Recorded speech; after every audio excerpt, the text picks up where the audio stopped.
మనకు తెలియకుండా ప్రతి ఇంటికి తాను మోసం చేశాడు. ప్రతి ఇంటికి తన మనుషులను పంపించాడు. ప్రతి ఇంటికి వాళ్ళ ఎమ్మెల్యేలందరూ కూడా తిరిగారు.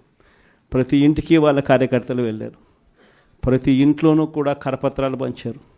ప్రతి ఇంట్లోనూ కూడా ఇదిగో అమ్మ చంద్రబాబు నాయుడు గారు బాండు పంపించినారు, ఆ బాండు పత్రాలు ఇదిగోమ్మా అని చెప్పి కూడా బాండు పత్రాలు కూడా ఇచ్చినారు. ఇంట్లో ఎవరు కనపడినా మోసం చెయ్యని సెక్షన్ అనేది లేకుండా ప్రతి ఒక్కరికి కూడా చెప్పుకొచ్చారు. దీనివల్ల ఏం జరిగిందంటే ఒక 10% ప్రజలు నమ్మినారు. జగన్ చేయగలిగినాడు కదా, అది కూడా ఒక రకంగా తప్పు మందేనేమో. ఎందుకంటే జగన్ చేయగలిగినాడు కదా, కాబట్టి జగన్ చేశాడు కాబట్టి చంద్రబాబు నాయుడు జగన్ చేసేటివన్నీ చేస్తానని చెప్తున్నాడు, అది కాక ఇవన్నీ చేస్తానని కూడా చెప్తా ఉన్నాడు. కాబట్టి చేస్తాడేమో, మనిషి మారినాడేమో అని చెప్పి కొద్దో గొప్ప ఒక 10% ప్రజలు ఆయన మాటలు నమ్మడం.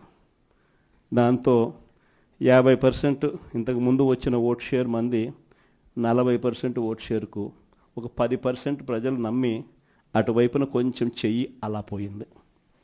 కానీ ఈరోజు 11 నెలలు గడిచాయి.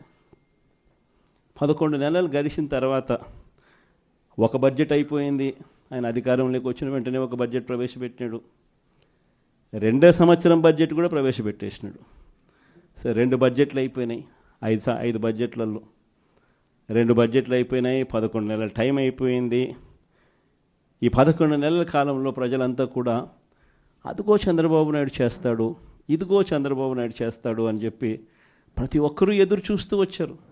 ఇంతవరకు పరిస్థితి చూస్తే ఏమంటాడు ఇప్పుడు ఏమంటా ఉన్నాడు? ఇప్పుడు ఏమంటా ఉంటే అప్పుడు మాట చెప్పినాను కానీ ఇప్పుడు భయం వేస్తూ ఉంది అని అంటున్నాడు. అప్పుడు మాట చెప్పినాను కానీ ఇప్పుడు భయం వేస్తూ ఉందని అంటున్నాడు.